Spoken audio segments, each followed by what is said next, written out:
이사님께서 또 집행위원장 겸하시고 계시죠. 차준원 집행위원장님께서 대신 해주신 걸로 하고요. 그리고 또 우리 사업 이번에 이제 5번에 걸친 이 현장 탐방 프로그램이 어떻게 진행될 것인지에 대한 안내 말씀도 차준원 집장님께서 간략하게 해주실 거라고 생각됩니다. 그리고 바로 이어서 오늘 워크숍의 이제 본론이라고 볼 수 있죠. 건국대학교의 이재승 교수님 모시고 묘지의 정치학이라는 주제하에 특강이 있습니다. 그 특강을 들으시고 그리고 끝난 다음에 질의응답하고 그리고 오늘 수업 마치는 겁니다. 오늘 행사를 마치는 거로 그렇게 순서를 짰습니다. 그런 줄 아시고 임해 주시길 부탁드립니다. 자, 그러면 이덕구 이사장님께서 오셔서 인사 말씀을 해주셨어야 됨에도 불구하고 말씀드린 대로 워낙 바쁘시고 또 개인 일정이 갑자기 생기신 바람에 오늘 못 오셨습니다. 그래서 이덕구 이사장님이 대신하셔서 차준원 이사님께서 우리 단체를 대표하는 인사 말씀과 아울러 또 우리 기본 사업, 이 사업에 대한 취지 설명까지 한꺼번에 같이 해주시길 부탁드리겠습니다. 여러분 차준원 이사님을 뜨거운 박수로 환영해 주시길 부탁드리겠습니다. 너무 거창한데요. 네, 우리 지금 오늘 전체를 사회를 주관하시고 프로그램 진행하시는 우리 이명진 교수님을 제가 소개해야 될 것 같아요. 먼저 본인이 소개를 안 하셔서 여기 우리 종법대학원 대학원 원장님이시고 경희대학교 후마니타스 칼리지 교수님이시고 이렇게 하고 있고 저희 계승연대의 이사님으로 오랫동안 이렇게 함께 해오고 계십니다. 이 프로그램 그 전체를 아무튼 주빈으로서 책임지고 이렇게 이번 프로그램을 진행해 주시기로 했어요. 그래서 오늘뿐만이 아니라 마서, 모란, 기타 프로그램을 아마 이렇게 주빈으로서 이렇게 해주실 겁니다. 너무 감사드려요. 일단 왜냐하면 이거 기획하면서 이제 사전 미팅도 하고 이렇게 했는데 기꺼이 또 해주시겠다고 하셔서 든든한 그 마음이 있습니다. 저희 계승연대 이사님이신데 잠깐 저희 단체 소개해드릴게요. 저기 리플렛 참조하시는데 그래도 제가 몇 가지는 말씀을 드려야 될 것 같습니다.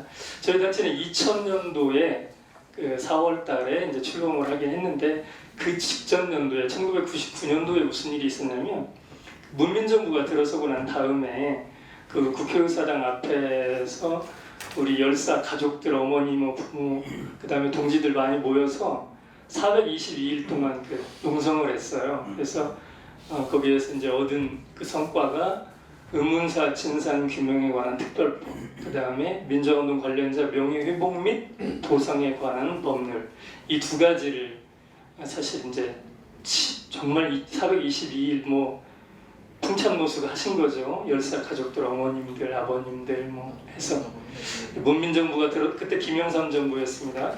문민정부가 들어섰다고 해서 이런 그 법안을 그냥 주지는 않거든요. 마찬가지로 그래서 이제 이 일들을 제대로 해보자. 왜냐하면 너무나 많은 의문의 죽음들이 있었잖아요. 우리 저 아까 들어보니까 저 동지는 이내창 열사의 추모사업회에서 운영위원을 하고 있는 동지인 것 같은데 그렇게 의문의 죽음들이 저수지에서 그냥 그 시신이 떠오르고 건져낸 시신에서 온갖 전기 고문의 흔적들이 있고 그러나 이걸 진상 규명할 수가 없는 거예요. 그래서 이제 이런 의문사 진상 규명을 한 특별법이 필요했고 많은 죽음에 대해서 실체적 진실에 접근하기 위해서는 법률적 뒷받침이 있어야 되기 때문에 그렇게 시작을 한 겁니다. 그래서 이 법률에 의해서 각 정부의 위원회들이 만들어질 텐데 이 위원회에서 사람도 파견해야 되고 제대로 일을 해야 되기 때문에 이걸 제대로 해보자 해서 시민사회가 그 당시에 이제 민주노총, 우리 유가족 모임의 한울삼 유가족을 비롯해서 많은 단체와 개인들이 16개 단체와 개인들이 참여해서 만들어진 단체가 저희 민주화운동 정신개선 국민연대입니다. 그리고 6년 후에 2006년도에 사단법인으로 전환이 되었고요. 오늘에 이르고 있습니다. 그 활동 내용은 거기 참고해서 보시면 되고 최근 일과 관련해서 이제 연관해서 말씀을 드리면 저희가 이제 과거사 진상 규명에 관한 것들을 참 이게 이제 굉장히 오랫동안 시대적 과제로 정부 바뀔 때마다 했지만 이게 제대로 안 되고 있어요. 그래서 그 아까 방금 말씀드렸던 것처럼 그 진실 화해를 위한 과거사 위원회 이런 데도 2005년도에 발족해서 5년 하고 2010년도에 문을 닫았습니다. 그 이후에 과거사 관련해서는 뭐 진실에 접근할 수 있는 정부의 어떤 그 책임 부처나 주체, 위원회 이런 것들이 없는 상황이에요. 그래서 지금 엊그저께 여러분 TV 보셨겠지만 그 형제복지원 우리 최승호 동지가 국회의사당 의원회관 그 점거에서 난간에 있는 거 보셨죠? 거기서 이제 이번에 부산에 그 김무성 씨가 김무성 의원이 자기가 본인이 해보겠다 해서 여야 기존에 합의되어 있던 법입니다. 이게 김무성이가 갑자기 뭐 제주 넘어서 된 법이 아니고 수년간 2010년도 이후에 진화의 해체 이후에 지금까지 투쟁하면서 했는데 여야가 합의도 했는데 법률안이 통과되지 못했던 거예요. 그래서 이번에 자신이 이제 선거에 떨어지고 뭐 언론에 보니까 부산시장을 겨냥하고 있다 이렇게 평가를 하던데 그래서 이제 20일 날 5월 20일 날 여야 국회에서 처리가 될 가능성이 커졌습니다. 그래서 제2기 진실화해를 위한 위원회가 진화위가 다시 출범을 해서 이 미진한 역사적 과제들, 그 성감왕건 형제복지원 서산 개척당 사건, 그 많은 인권 침해 사례 이런 것들을 조사하고 증권 조사하고 그리고 그 동안에 못했던 그다음 한국전쟁 전후 민간인 학살자의 문제랄지 이런 많은 부분들을 다시 한번 이렇게 들여다볼 수 있는 좋은 그 계기가 될 것 같습니다. 저희 단체 그 이사장님 아까 이덕우 이사장님 변호사신데 여기 이사님들 우리 계세요. 워낙 여러 군데에서 바쁘시게 활동하시고 오신다고 했는데 갑자기 아까 3시 정도에 문자가 왔어요. 오늘 급한 일정이 생겼다. 자, 그래서 제가 이제 우리 단체 소개를 이 정도 하고 이사님들 우리 뭐 미진한 거 있으면 뭐 빠진 게 있나요? 저희 단체 소개하는데 당선이 돼서 이 프로젝트를 진행을 하는 것이고요. 여기 오신 분들을 위해서 나중에 이제 다음 프로그램들이 있는데 저희가 이제 이천에 민주공원 갑니다. 그 다음에 마석도 가고 마석에 공원도 가고 4.19 국민묘지도 갑니다. 여기에 이제 교통편이나 이런 것들이 불편할 수 있잖아요. 그러니까 오늘 저희가 버스를 대절했어요. 항상 그 프로그램에 버스를 대절합니다. 30인승 정도 해서 여기 수원회관 주차장에서 이렇게 출발할 거예요. 그러니까 여러분들이 여기까지만 결심해 주시면 저희가 편안하게 모시고 좋은 안내하고 그리고 다시 여기에 저희가 하차시켜 드릴 예정입니다. 그러니까 여기 오늘 오신 분들 꼭 다음 프로그램에도 참여해 주실 것을 요청을 드리고 식사도 제공을 하고 간단하지만 그래서 이제 편의점과 그렇게 해드릴 테니까 그리고 이제 토요일로 일정들을 잡았습니다. 저희 일정들을 보시면 그래 토요일날 조금 시간을 내시면 저희가 10시부터 서울 도착 한 3시 전까지는 다 마무리 짓는 그런 프로그램이니까 빠짐없이 전체 프로그램을 좀 참여해 주셨으면 좋겠어요.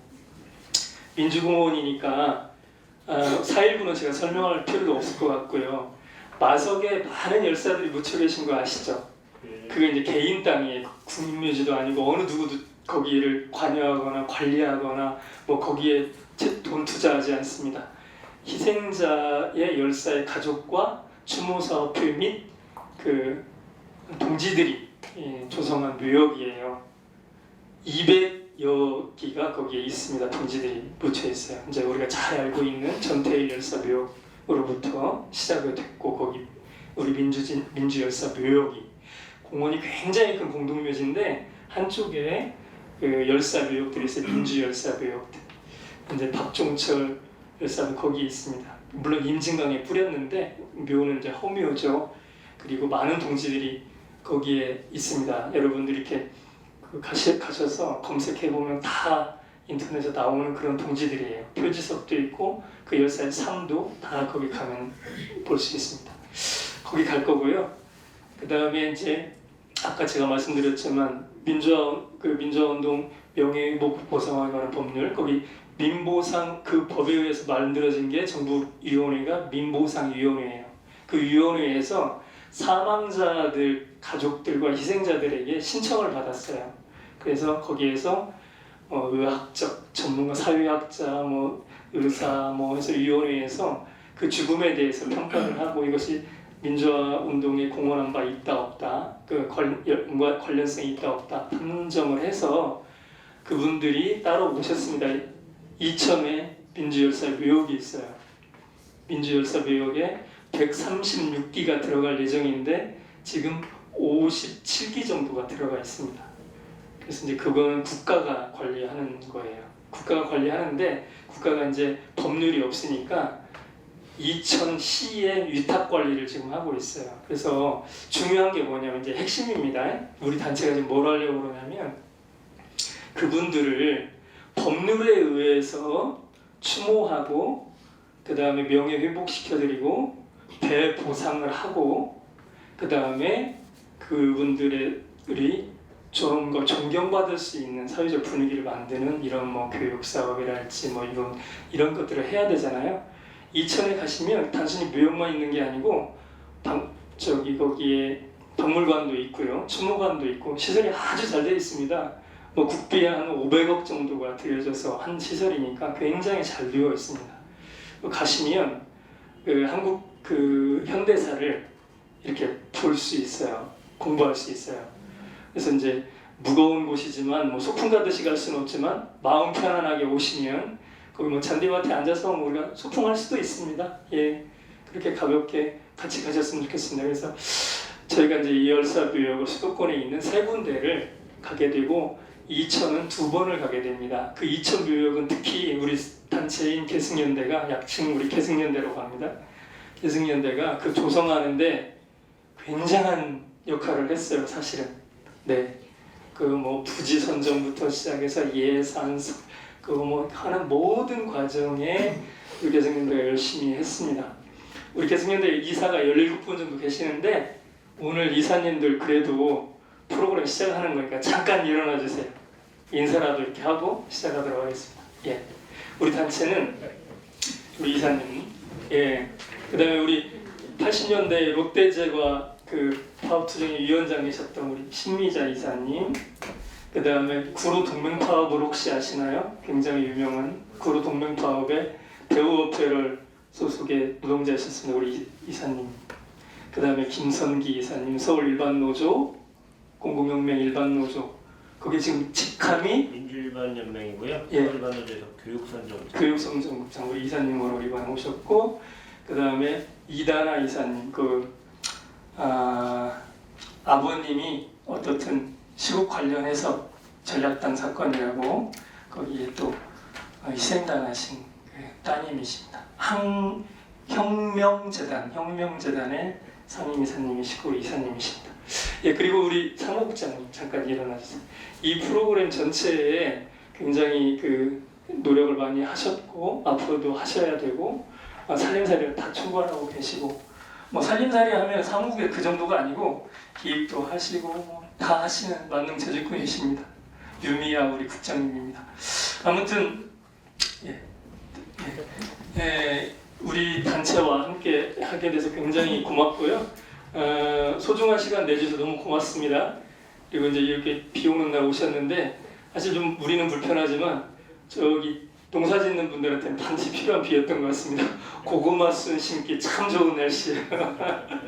네, 유익한 시간이 되었으면 좋겠습니다. 우리 세여자님, 마이크는 이렇게. 고맙습니다. 차준원 이사님 겸 집행위원장이십니다. 우리 계승연대를 아주 보배하듯이 분이죠. 우리 차 이사님께서 말씀하셨지만 계승연대라는 조직은 말 그대로 진짜 우리나라 민주화운동 관련된 많은 단체들 중에서도 가장 대표적인 단체다. 그리고 특별히 이 조직은 법을 만드는데 다른 어떤 조직보다 앞장서서 하고 있습니다. 그래서 그 결과물로 다 만들어 놓은 곳이 바로 이천에 있는 민주공원이라고 볼 수 있어요. 그래서 민주공원에는 남다른 애착도 가지고 있고 또 민주공원을 만들어 놓기만 했는데 관심들을 못 받고 있어요. 지금 사람들이 모릅니다. 거기 이천에 그렇게 좋은 시설을 해놓고 그렇게 넓은 부지를 확보해놨음에도 불구하고 사람들이 안 가요. 몰라갖고 안 가는 거예요. 그래서 그것도 좀 알릴 겸 겸사겸사 또 그 민주공원에 소장하고 계시는 이제 김동민 교수님께서도 또 우리하고 또 굉장히 막역하신 사이이기 때문에 여하튼 우리가 지금 거기는 자주 가야 됩니다. 그래서 거기 2번 정한 거는 그런 이유 때문에 그렇다는 거 여러분 10분 이해해 주시고요. 그럼 이제 지금서부터는 우리 이재승 교수님 모시고 묘지의 정치학이라는 특강을 듣도록 하겠습니다. 이 교수님은 우리 이 정치학 분야에서도 특별히 이 과거사 관련에 대해서는 다른 어떤 학자보다도 더 깊이 있게 천착하시는 분이십니다. 그래서 저도 글로서 많이 배우고 있습니다.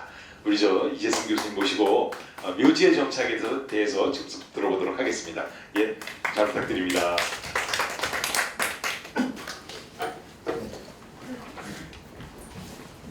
감사합니다. 들리니? 잠깐만. 비행기.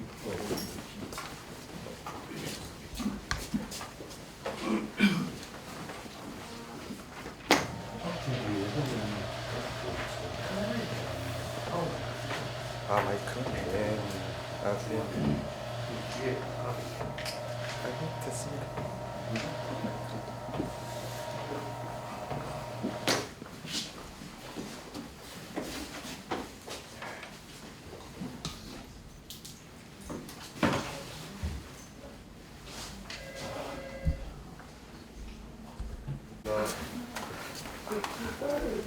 네, 앞에 꺼주시면 좋겠는데.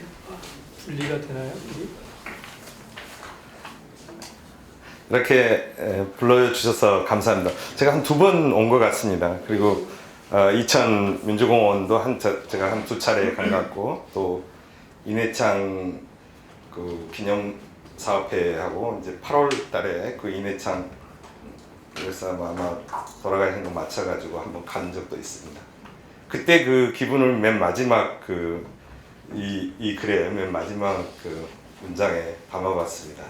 어쨌든 누구의 묘지를 간다라는 것은 그 불어에서는 콩주라시온이라는 말을 쓰는데 그게 사실은 푸닥거리를 한다라는 의미인데 어쨌든 그 말 자체가 또 다른 의미로 하면은 공동으로 뭔가 결의를 한다라는 의미죠. 그래서 사실은 저는 이제 묘지라는 게 우리나라에서도 묘지 하면은 직관을 찾아가고 명당을 찾고 해가지고 후손 잘 되게 준다 이런 의미도 있지만 우리가 이제 운동이라는 관점에서 보면은 이제 묘지는 어떤 대의의 연결점이라 이렇게 생각을 합니다. 그래서 이제 제가 묘지의 정치라는 말을 썼습니다. 물론 애도의 정치니 후회의 정치니 이제 온갖 과거사를 다루는 그런 용어로 여러 정치들이 있습니다.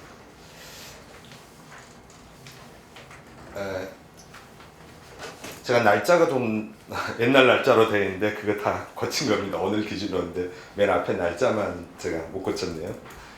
제가 이제 제주도 이 논문이 제주도의 그 이덕구라는 분을 아실는지 모르겠는데 이제 2번째 무장대장을 한 인물이 있습니다.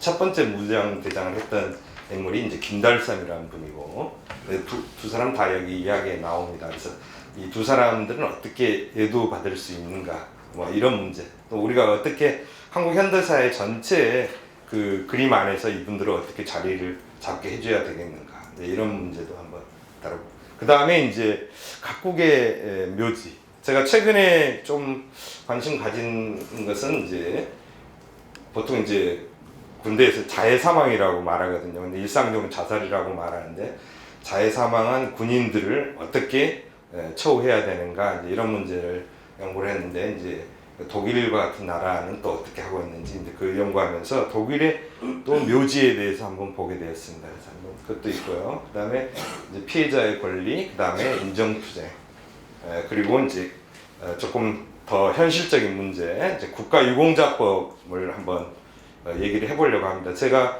한 1년 반 좀 넘게 제가 이제 국가보훈처의 표진처장인지 국가보훈처장 된 이후로 조금 지나서 보훈혁신위원회라는 걸 만들었습니다. 그래서 그 혁신위원회에서 이제 몇 가지 장래 보훈처가 해야 될 방향 또는 지금 이제 제도적으로 거치는 거, 전체 영역을 재조정하고 이런 문제에 대해서 약간 고민하는데 관여를 했습니다. 뭐 그게 당장에 제도화되기는 어렵겠지만 이제 그런 문제와 관련해서 우리가 민주유공자 기념하는 추모하는 문제 이런 것도 한번 고려해 볼 수 있을 거라고 생각합니다.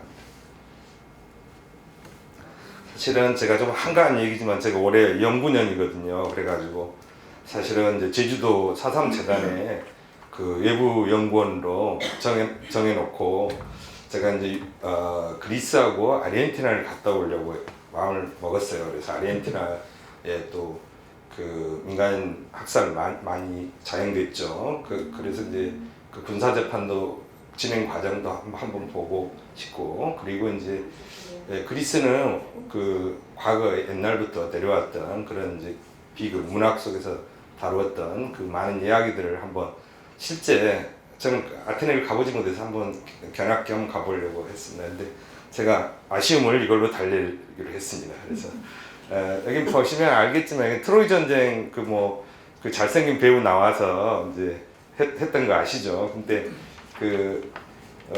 저쪽에 있는 그림은 바로 이제 아킬레스하고 이제 프리아모스죠. 그러니까 프리아모스는 헥토르의 아버지입니다. 그러니까 헥토르는 인간 중에서 가장 훌륭하게 완덕을 갖춘 인간이라고 할 수 있고, 어쨌든 또 아킬레스는 또 신에로부터 나온 그런 인물인데, 어쨌든 아킬레스하고 헥토르가 이제 싸움을 했죠. 그리고 나서 이제 헥토르는 죽었고, 그런데 아킬레스가 이제 헥토르가 자기 친구를 헥토르가 죽였기 때문에 그 복수심 때문에 헥토르를 막 끌고 한 천지를 데리고 다니죠. 끌고 죽은 유해를. 그런데 이제 또 신들이 헥토르가 부패하지 않도록 보호를 해주죠.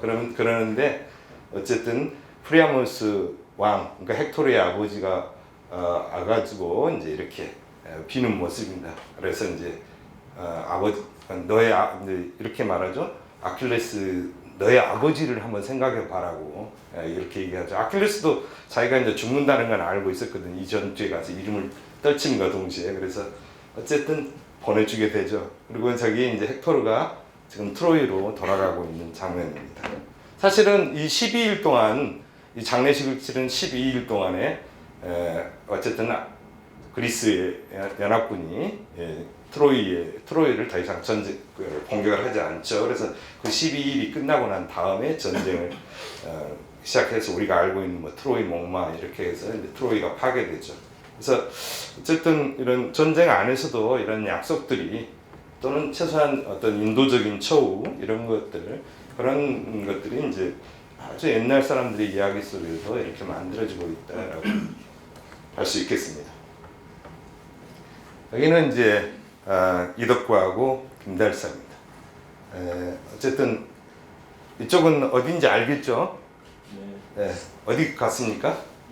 북한에 북한의 애국열사릉입니다. 애국열사릉이고 저쪽은 지금 관덕정, 제주 여러분 가시면은 제주 관덕정이면은 이제 제주의 일종의 역사 문화의 중심지라고 할 수 있는 그런 곳인데, 그 관덕정 앞에 이른바 십자가에 매달아 가지고 이제 이덕구 여기 이렇게 이제 매달아서 전시해 놓은 겁니다. 이제 총으로 벌집을 만들고 난 다음에 이게 6월인가 49년 6월 정도 된가 그렇게 알고 있네요. 여기 가슴에 여기 뭐가 있습니까? 네? 예, 아유 훌륭한 바로 이 앞에 지금 여기 사진에는 안 나왔겠지만 이쪽에서 꼬마 현경이 보고 있을 겁니다. 9살짜리. 그래서 이제 그 지상의 숟가락 하나라는 그 작품이 바로 여기에서 나온 겁니다. 농담하시는 걸로 아시는 건 아니죠? 진담입니다. 지상의 숟가락. 현경 선생님이 제주 4.3과 관련돼서 자기 생애사를 갖다 쓴 자전적인 소설입니다. 근데 어쨌든 현경 선생님이 자기 9살인가 여기 이제 여기 전시하고 있을 때 봤다라고 이제 그렇게 얘기를 하십니다. 근데 이제 여기는 이제 두 번째 무장대장이에요. 제주도에 입산한 사람. 근데 여기 첫 번째 무장대장을 했던 사람이 김달삼. 근데 이 양반은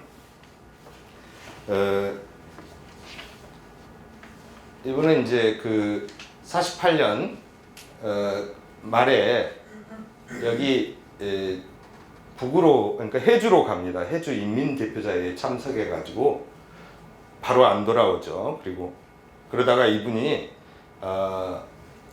인민유격대라고 해가지고 경상북도 봉화 이쪽으로 내려온 걸로 그렇게 알려져 있어요.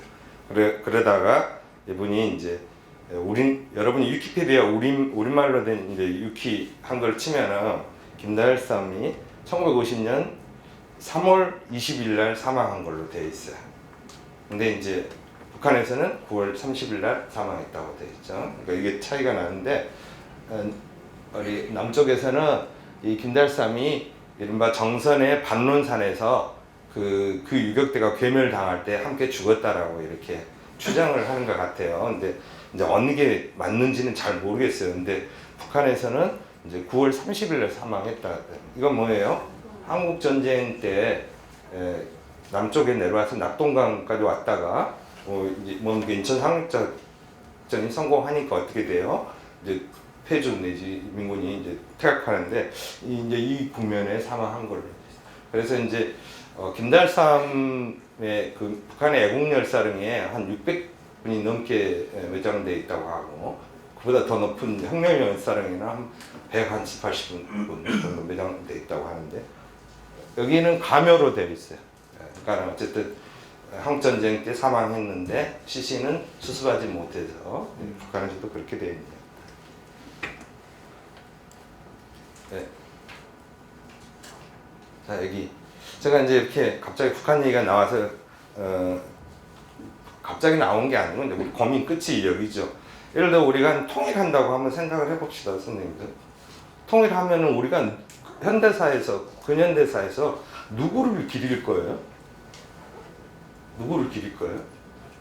아마 한국 전쟁을 겪은 사람은 김일성이 기리자고 하면은 미친놈이라고 얘기를 할 거예요. 근데 아마 100년 뒤라면 어떻게 될까요?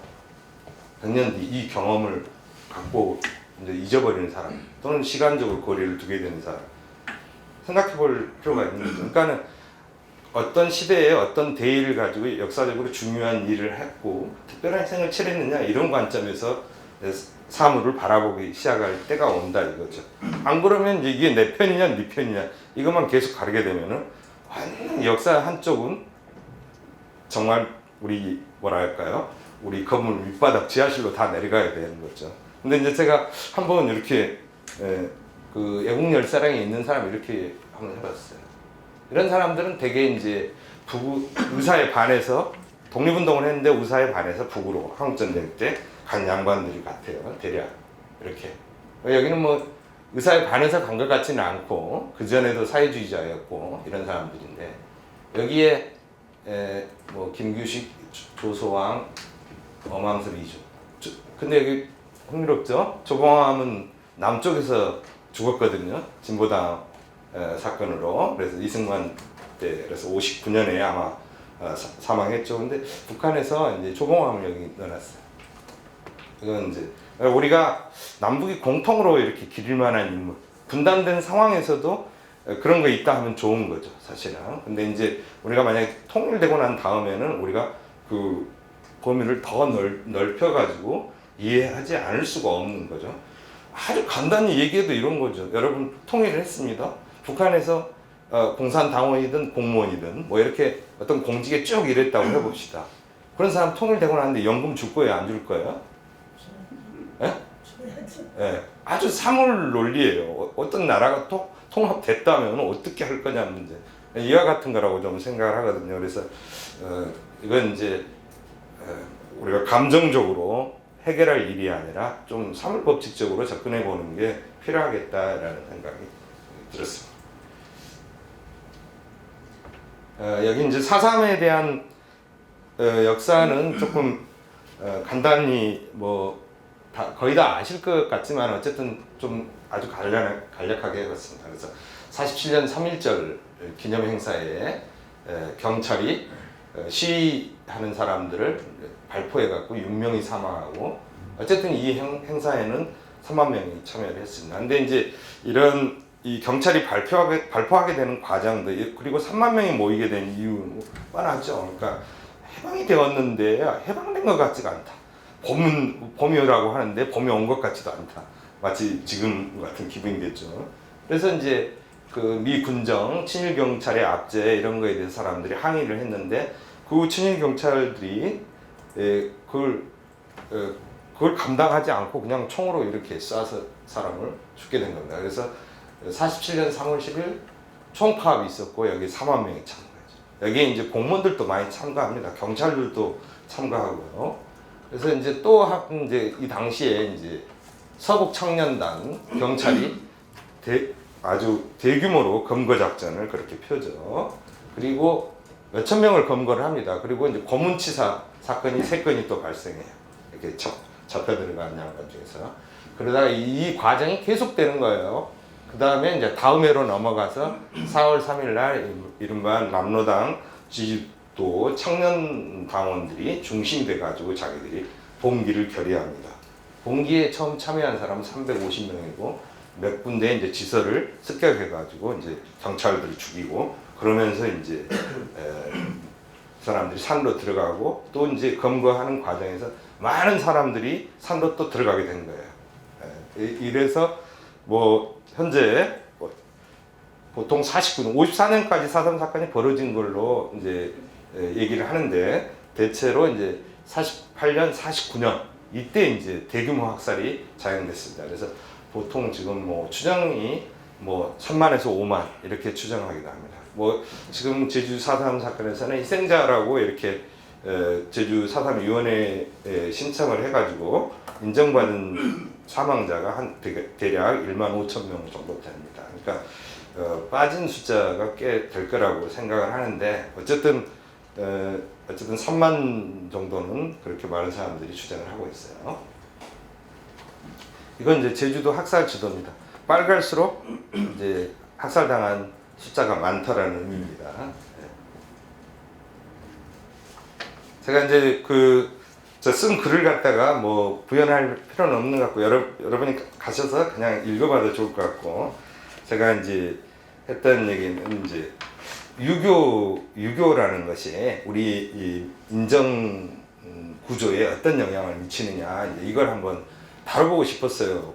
왜냐하면은 이렇게 말하면 그렇지만 우리 사회는 좀 인정에 대한 명예 이런 거에 대해서 좀 과도한 집중 같은 게 있지 않냐, 또 어떤 나쁘게 말하면 집착 같은 게 심하지 않나 이런 생각을 해봤는데 저는 유교가 문화적으로 어떻게 보면 종교라고 했을 때 그 유교가 종교적인 측면을 드러냈을 때 가장 잘 드러나는 것이 명예라고 생각해요. 가문의 영광. 근데 서양도 가문의 영광 그런 거 다 좋아합니다. 근데 동양에서는 이 가문의 영광을 가지고 이 세속적 차원에서 자기 후손을 통해서 거의 종교화되는 것 같은 그런 좀 느낌을 갖게 되었어요. 그래서 제가 우리나라에서 이제 대부분의 법이 명예회복법이에요. 근데 이 명예가 도대체 뭐냐라고 했을 때 저는 이제 사대부 유가적 전통의 어떤 그 문화적인 태도나 삶의 지향 이거하고 연관된 거다 이렇게 생각을 해보았습니다. 이제 그게 제 이야기 한 덩어리고요. 제가 여기 사육신 얘기한 것은 제 논문에 들어 있을 것도 같은데 여기는 여러분 저기 노량진에 가면 사육신묘입니다. 근데 이제 사칠신이라는 말은 들어봤습니까? 사칠신? 네. 사칠신 뭐냐면은 그러니까는 세조 수양대군한테 죽임을 당한 6사람 말고 또 있다라는 한 분이 더 있다. 그래서 사칠신이다라고 한 거예요. 근데 이제 그게 누구냐면 김문기라는 사람인데 이 양반은 이제 사실은 여기 뒤에 나오는데 김재규 여러분 아시죠? 박정희 좀 전통적인 용어로 시해를 했다라고 하는 김재규 씨하고 같은 창녕 김씨인가? 하여튼 그럴 거예요. 그런데 이제 왜 이게 문제되냐면은 이제 제가 아는 어느 학교의 모 교수가 김문기가 이렇게 이제 여기에 사육신하고 얽혀가지고 인정받고 이러는 것은 김재규가 중앙정보부 있을 때 권세에 의해서 그렇게 된 거다라고 얘기를 학자가 쓴 거예요. 학자가 그렇게 쓸 수 있죠. 그러면 나한테 또 소송할지도 모르는데. 근데 제가 학자로서 자기 나름대로 평가를 하는 거지. 그게 날조됐다고 말하는 건 아닌 거고. 어쨌든 김재규 영향력 때문에 이런. 그런데 이걸 가지고 그 가문이 사자 명예훼손인가 막 이런 소송을 제기하고 그 교수님 월급에다 차압을 붙여버립니다. 우리나라가 어땠다고? 500년 된 일도 지금처럼 느낀다 이거예요. 이거 종교라고 말해야 되는 거 아니에요? 그러니까는 이제 이게 기독교는 항상 뭐 천국과 지옥을 놓고 내세관 뭐 영생 내세관을 가지고 따지는데 우리는 어떻다고요? 이렇게 500년 된 후손이 그 명예를 갖다가 사수하려고 하는 이런 상황인 거죠. 그래서 이게 우리 문화의 아주 독특하고 강한 문화적인 인정 욕구가 강한 거 아닌가라고 생각을 해봅니다. 제가 제 말을 굉장히 아주 부드럽게 잘 지금까지 넘어가고 있습니다. 이걸 더 말하면은 좀 신랄하게 너무 자아 비판하는 것 같고. 근데 이제 여기는 좀 여러분이 이제 아실 분들 다 아실 거예요. 여기는 저기 파주 보광사예요. 여기는 뭐냐면은 이른바 이제 북파 공작원이라고 내려온 양반들인데 이분들이 이제 어쨌든 북으로 못 들어가고 여기 살다가 돌아가신 양반들이 있어요. 뭐 예를 들면 이제 윤학진 선생 같은 분도 있고 여기는 지금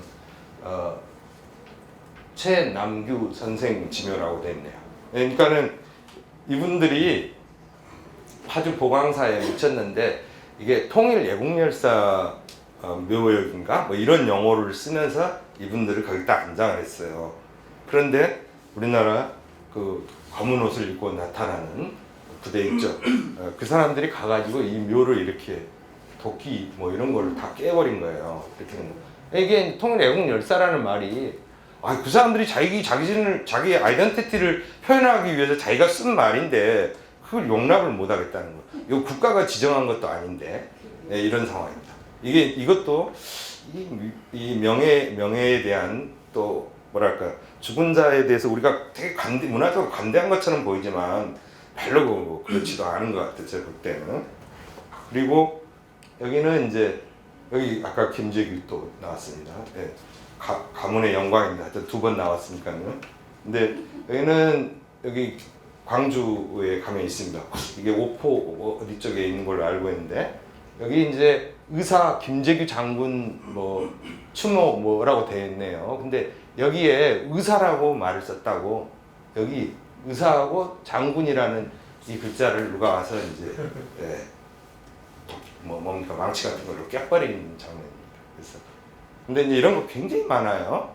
이런 식의 그 자기하고 정치적으로 다른 사람들의 그 자기 표현 자체를 용인하지 못하는 죽은 자들에 대해서까지도.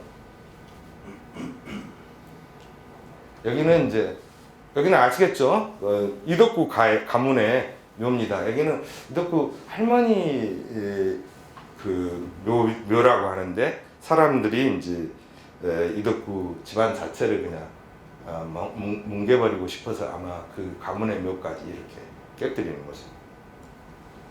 여기는 이제 제주 4.3 공원 내에 육폐봉안소입니다. 여기 여러분 가보셨죠? 네. 아직 프로그램을 못 갔으니까 좀 그 정도까지 좀 점프하게 해주셨으면 참 좋겠는데. 돈이 많이 아니 비행기 티켓 싸요. 요즘에 왔다 갔다 이게 3만 원, 6만 원이면 되는 경우가 있습니다. 날짜가.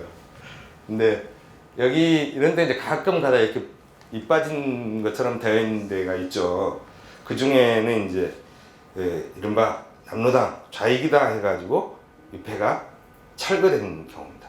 이른바 이제 제주도에서 이제 보수파들이 만들어내는 게 이른바 불량유폐라는 거예요. 사실 여러분 불량유폐라는 것은 유폐가 제작 과정에서 잘못 만들어졌고 한자가 틀렸거나 이런 거지.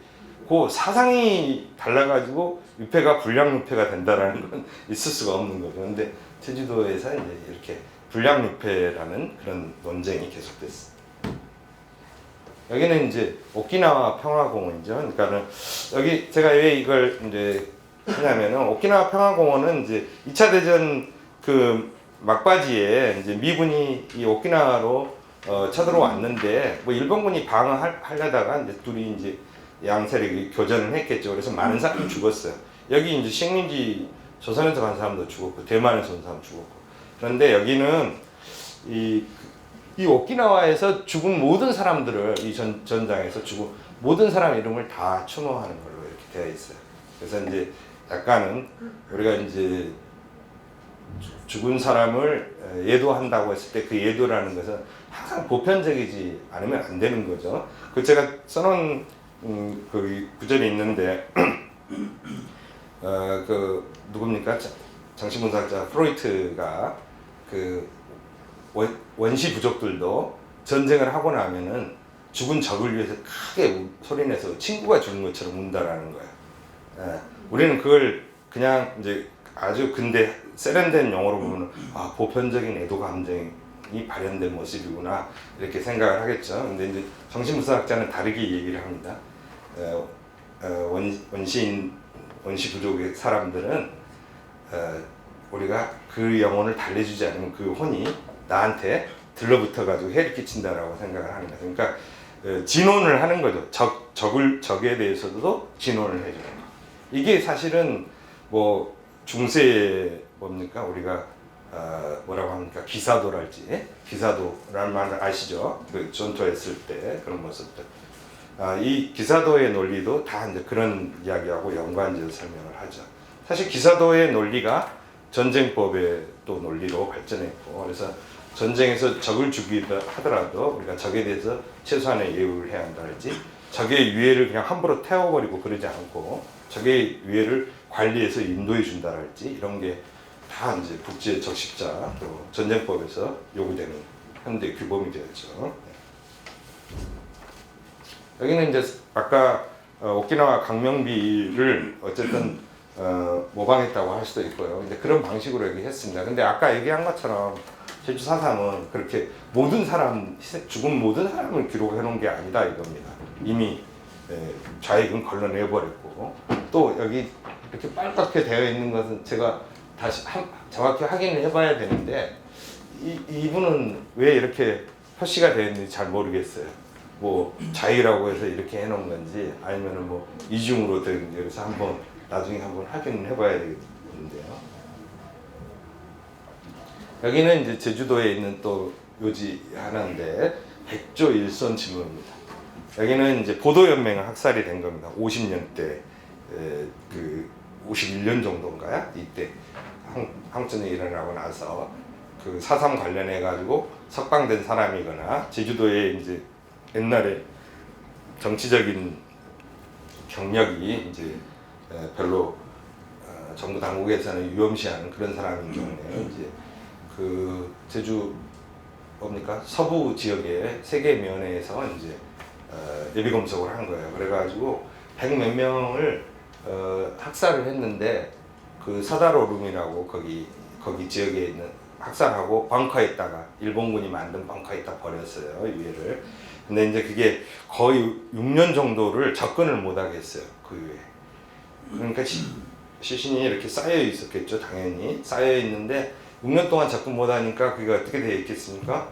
구별이 안 되게 될 거 아닙니까? 그래서 구별이 안 되니까 후손들이 그냥 그 유해를 임으로 이렇게 조립을 해가지고요. 말이 좀 이상하죠. 근데 임으로 이렇게 조합을 해가지고 그냥 대체로 한 100여 기에 이렇게 무덤을 만들었습니다. 그러니까 누가 자기 아버지 형제인지 모르는 채로 여기에 와서 이제 이른바 제사를 지내는 거죠. 그래서 이제 여기 말이 이렇게 된 거죠. 백조일손. 100명의 조상의 조상이 100명이라고 한다면 오늘 하나의 후손일 수밖에 없다 이런 이제 등장하는 거. 그래서 백서의 일선 지묘라고. 여기는 제주 공항에 공항에서 유해 발굴한 장면입니다. 네. 여기는 이제 사상 군사 재판이 있는데 최근에 이제 재심하고 있죠. 근데 그 군사 재판에 의해서 사형 선고를 받은 사람이 있어요. 근데 이제 군사 재판이 지금 없었다라고 얘기를 하죠. 정확한 절차 그런 것도 없었다 해서. 근데 이제 그 일시에 뭐 몇백 명을 가서 처형을 했는데 이제 그 유해를 이렇게 발굴하는 장면입니다.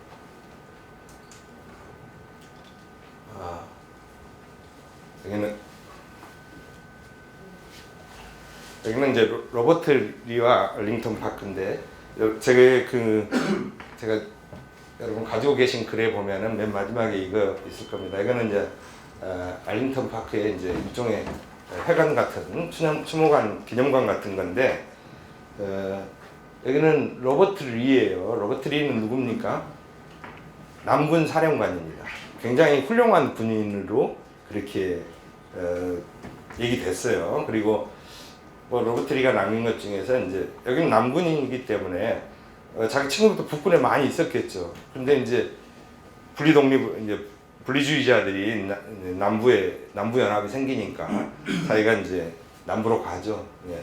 전쟁과 정치는 고향을 떠나서 하기 어렵다라는 그런 유사한 말도 남기긴 했던 것 같은데. 그래서 어쨌든 여기 왔는데 이 사람은 이제 전쟁에 어쨌든 패배했기 때문에 근데 이 사람은 뭐 법적으로 처벌받거나 그러지는 않았어요. 이제 남부의 어떤 복구 사업에 헌신을 했는데 이 사람 장원이 아마 이 알링턴이라는 곳으로 알고 있어요. 그러니까 이 사람 장원에다가 뭘 만들어요?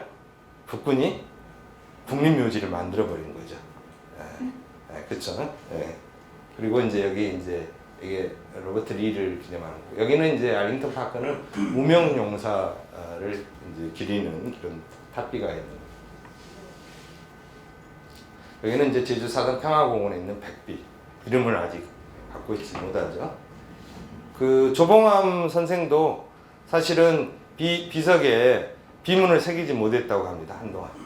지금은 뭐 어떻게 됐는지는 가보지 않았는데 최근까지도 그러니까 조봉암 선생이 재심에 의해서 무죄 판결이 나오고 난 다음에 그것을 재론 하고 있다고 그렇게 이제 나와 있어요. 그러니까 그 전까지는 이른바 국가보안법으로 처벌받은 사람한테 비문을 쓰지 못해 가문에서 반대했다라고 그렇게 나오고 있어요.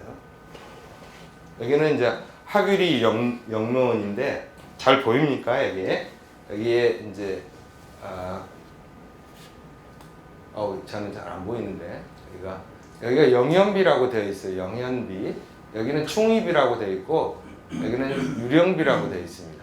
이게 뭐냐면은 에오르베 하규리에 있는 그 마을에 동구 밖에 이렇게 공원 같은 게 조성되어 있는데 유령공원처럼. 근데 여기는 영현비는 이른바 이제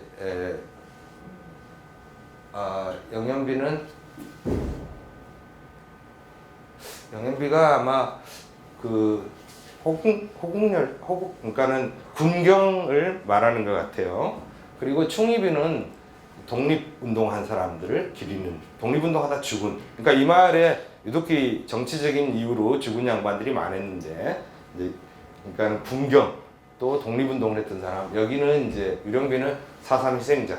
그래서 이제 서로 이질적인 죽음을 한 곳에서 한 마을 차원에서 기리고 있다. 이제 이런 의미에서 좀 주목을 하는 거죠. 그래서 많은 사람들이 화야 상생할 때 이제 이 마을을 얘기를 해요. 근데 대부분 국립묘지도 다 이렇게 되어 있어요. 우리나라 이렇게 되어 있죠. 우리나라 특히.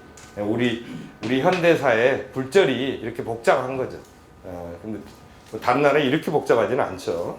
식민지였다가 남북으로 민족이 나눠지고 그 체제가 지금까지도 유지되고 나눠졌다가 합해진 것이 아니고 유지되고 있고 또 국내 또 한 정부 아래에서는 독재에 의해서 또 학살이 자행되고 뭐 이런 것들 때문에 우리는 훨씬 복잡한 요소를 안고 있습니다. 근데 이제 제주에는 지금 여기 충원 묘지가 또 있습니다. 충원 묘지. 여러분 여기 노영동인데 제주도는 아까 이게 행정구역이 한라산에서부터 바다까지 이어집니다. 아시겠죠? 예, 그렇기 때문에 노영동 하면은 여러분이 바닷가에 있는 노영동만 생각할 게 아니고 예, 한라산 중간 정도에 있습니다. 그래서 여기에 여기도 이제 아까 얘기한 것처럼 독립운동하는 양반들, 군경 또 뭐 사회 뭐 운동을 하거나 이런 사람, 그래서 사망한 사람 이렇게 되어 있어요. 근데 역시 여기도 이렇게 이제 계급별로 이렇게 무덤이 되어 있어요. 이렇게 왜 이런 방식을 계속 해야 되는지, 죽은 혼령들도 이게 동원 훈련을 하려고 하는 것인지, 어쨌든 왜 이렇게 하는지 잘 모르겠어요. 좀 죽은 사망한 순서대로 쭉 거기에 뭡니까 묘지에 안장된 순서대로 쭉 하면 될 것 같고, 아니면은 이제 옮긴다고 하면은 사망한 순서대로 하거나 이러면 되는데, 조금 죽은 사람들은 계급 없을 것 같은데 이렇게 너무 관료적인 거 아닌가라는 생각이. 여기는 이제 적군 묘지. 사실은 이 용어 자체는 좀 좋은 말이 아니죠. 그러니까 어쨌든 보편적 예도라는 말에서는 나쁜 건 아니죠. 어쨌든 아니면은 죽은 양반들이 악령이 돼가지고 나타날까 봐서 아까 만들 수도 있는 거고, 어쨌든 이런 묘지가 있다는 건 나쁜 건 아니라고 생각해요. 지금 파주에 있는데 여기에도 인민군 묘지가 있고 중공군 묘지가 또 있고 그렇습니다.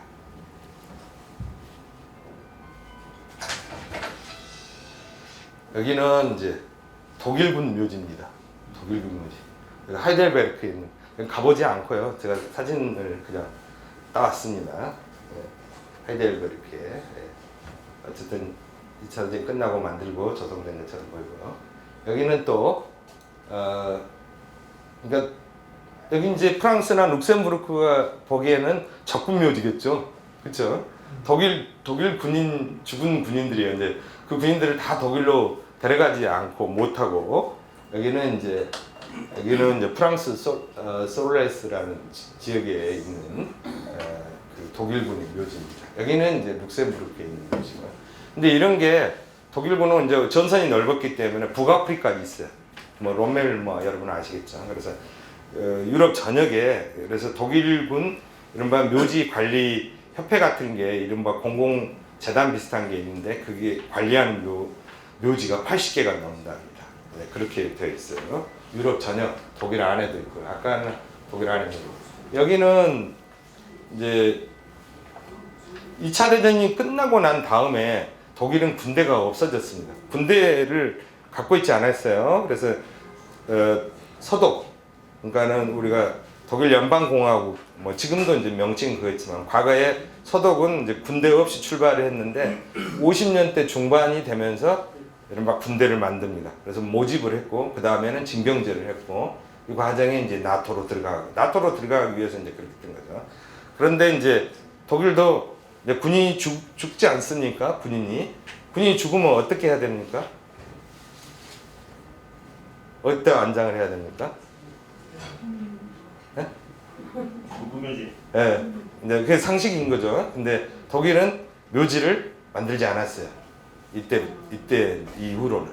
그러니까 이제 2차 대전이 끝나고 나서 군대가 없다 새로 군대를 만들고 난 다음에는 군대의 묘지를 만들지 않았어요. 그건 독일이 이제 주로 이제 국내용 군대를 가지고 있다가 나중에 이제 그래도 독일이 수차례 작은 단위로 군대를 파견하다가 통일 이후에 이제 뭡니까 동구에 거기에도 군대를 파견하고, 또 여기 아프가니스탄, 독일도 여러 곳에 파견을 하죠. 그러면서 이제 군인들이 죽고, 또 독일 안에서도 군인들이 죽습니다. 사고로도 죽기도 하고, 또 공무수행 중 죽기도 하고, 또 뭐 자해사망도 하기도 하고. 자해사망 숫자가 거의 비슷하죠. 공무수행 사망하고. 근데 이제 여기는 아프가니스탄에 이제 파견된 군인들이 사망한 거죠. 이렇게 이제 약간 기념 문구 이렇게 해가지고 이렇게 만들어 놨습니다. 자, 그 다음에 독일은 이제 그래서 군인 묘지가, 국가가 관리 운영하는 군인 묘지가 없습니다. 그 대신 공적인 이유로 사망한 사람들에 대해서는 이렇게 이제 일종의 이렇게 이제 구조물을 만들었어요. 이게 이제 베를린에 있는 국방부 뒷마당에 있는 겁니다.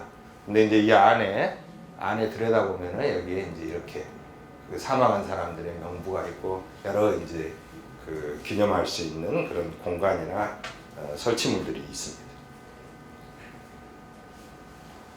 여기는 이제 여기는 베를린에서 멀지 않은 포츠담이라는 곳이 있는데요. 거기에 일종의 공원을 갖다가 좀 더 사적인 의미에서 군인 가족들이 와서 자기 그 자식들 또는 자기 남편 사망한 사람들을 위해서 이제 여기 이렇게 뭔가 식별표 이런 것들을 설치하고 예도할 수 있는 좀 더 사적인 공간이죠. 이런 게 있습니다.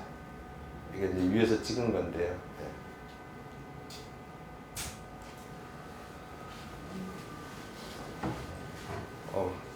제가 좀 사진은 다 설명하고 가고 싶은 마음이 생겨서 여기는 이제 그러면 여기는 피에타인 거 금방 아시겠죠? 여기는 이제 독일 유명한 그 판화가 갑자기 이름 캐테 콜비치라고 한국에 와갖고 전시회도 했습니다. 아니 이 양반은 돌아가신 지 오래됐고요. 근데 어쨌든 그 캐테 콜비치라는 그 판화가의 자식이 있는데 그 자식이 1차 대전에 가서 사망을 했어요.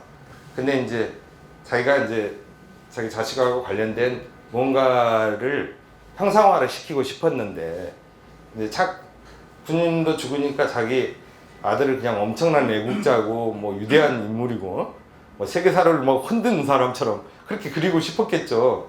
그런데 그게 안 맞는 거예요. 결국은 뭐예요? 부모와 자식 관계에서 자식이 명분이 어찌돼서 어떤 명분으로 죽었든 간에 부모의 눈에 자식은 뭐예요?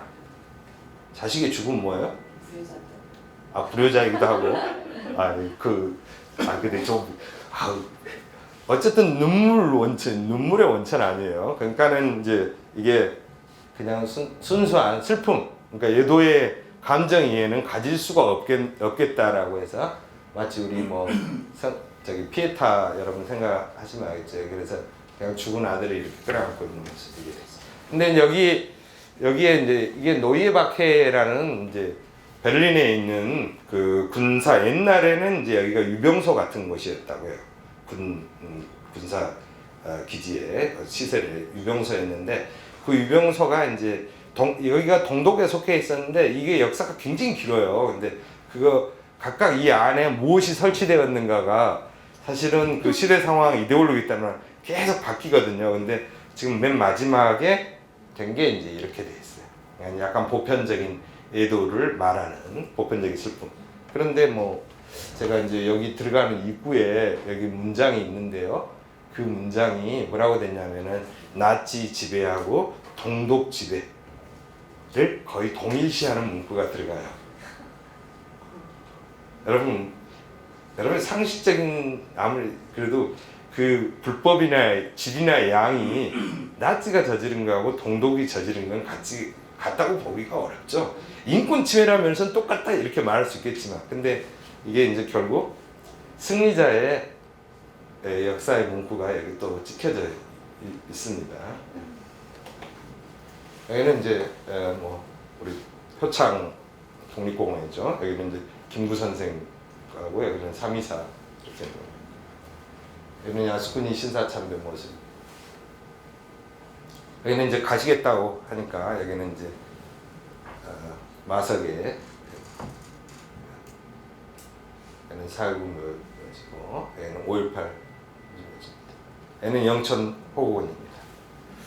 여기 이제 제가 이제 하나 약간 브레이크를 거는 게 뭐냐면은 우리는 무엇을 기리면서 이렇게 묘지를 만들어 줘야 됩니까?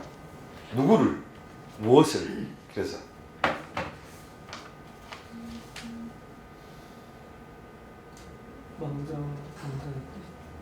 요람에서 무덤까지 해가지고 모든 사람의 태어남과 죽음을 국가가 책임져 준다 하면 좋겠죠. 근데 이제 우리가 그런 차원에서 예도의 정치를 말하지는 않거든요. 그래서 이제 국가가 사회복지 수준을 얼마나 높이느냐 이런 문제죠. 근데 여기서는 우리가 이제 묘지 정치 말했을 때는 어떤 죽음을 기릴 것인가 문제죠.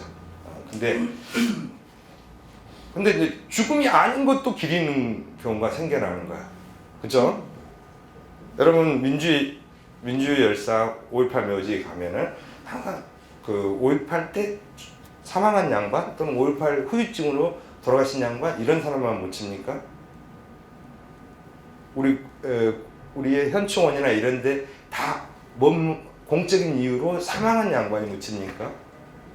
이제 그렇지가 않은 경우가 있는 거죠. 예. 그러니까는 공적인 죽음을 당한 분이 묻히지 않는 경우가 생겨나는 거예요. 이렇게 되면은 이제 우리가 이 묘지라는 게 도대체 뭐야? 특별하게 죽음을 기릴 이유가 별로 없는 죽음조차. 그러니까는 예를 들어서 어떤 공직을 한 30년 수행을 했습니다. 그래서 공직을 30년 수행했다고 해가지고 훈장을 받았습니다. 그래서 훈장을 받았기 때문에 묘지에 들어간다. 뭐 이런 것도 있고요. 그래서 이제 우리가 공적인 죽음 자체를 기리는 것을 조금 더 엄밀하게 한정할 필요가 있는 것 같다라는 거죠. 근데 이제 그것에 유일한 예외가 있을 수 있다면은 저는 일반적으로 군인 묘지라고 생각을 해요. 군인 묘지. 특히 이제 직업 군인 묘지.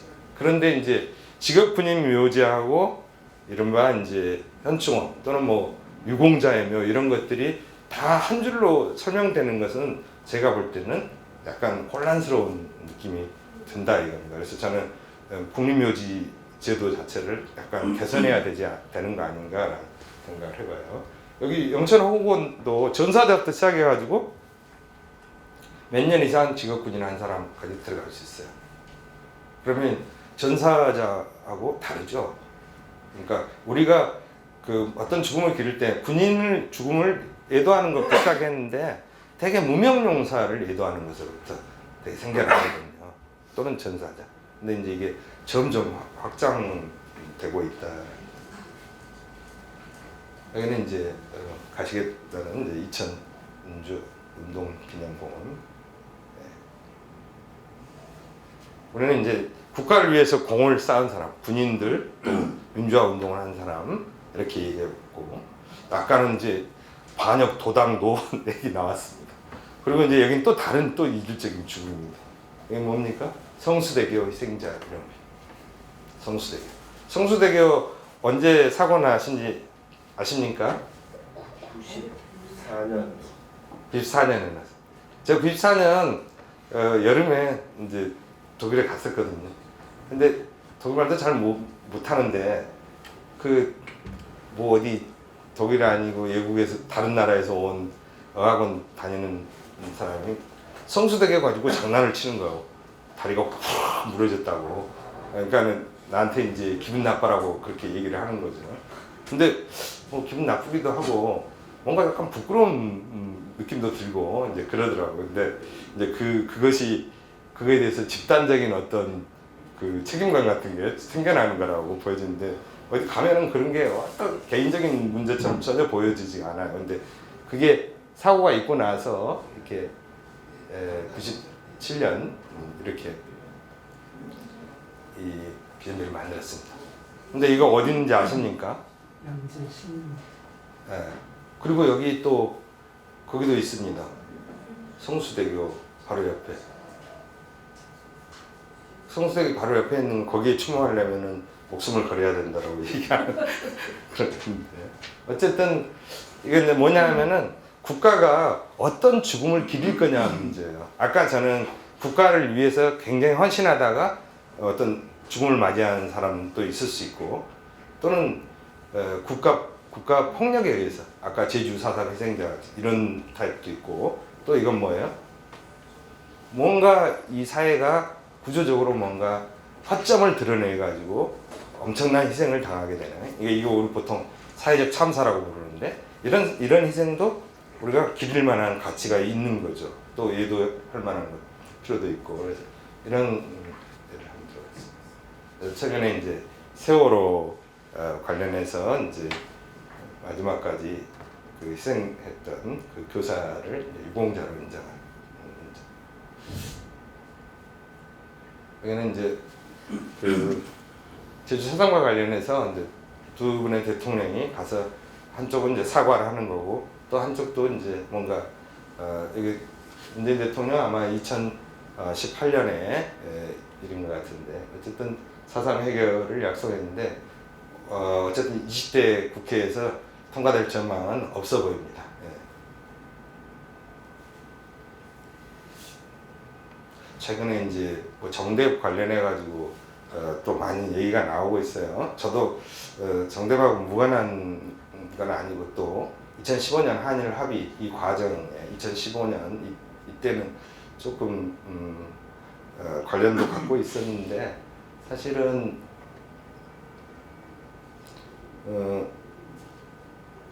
무엇보다도 뭐 외교부가 그 자기들이 뭐 그 협의 사항들을 다 알려줬다 이렇게 얘기한 건 완전 거짓말입니다. 그러지 않았고 그건 한국이 져야 될 부담 이런 것들은 거의 쏙 빼놓고 일본이 돈을 준다더라.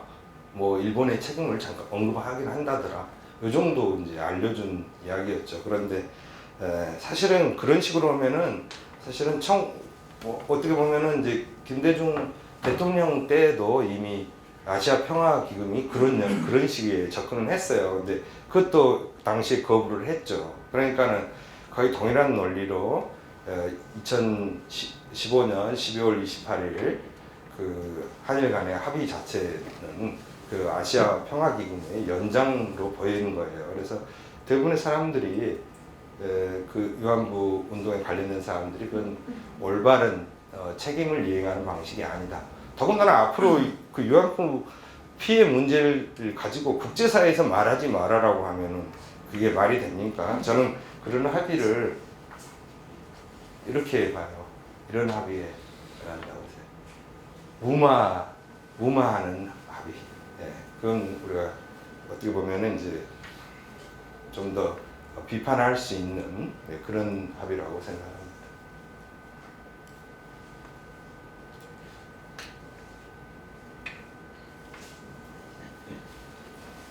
저는 이제 그 과거사 문제를 다룰 때 사실은 사람들이 자기 10년 전하고 자기하고 뭐 행동은 얼추 비슷하면서 실수를 할 수도 있게 비슷하게. 근데 어떤 주제를 생각하는 방식들은 어때요? 똑같아요?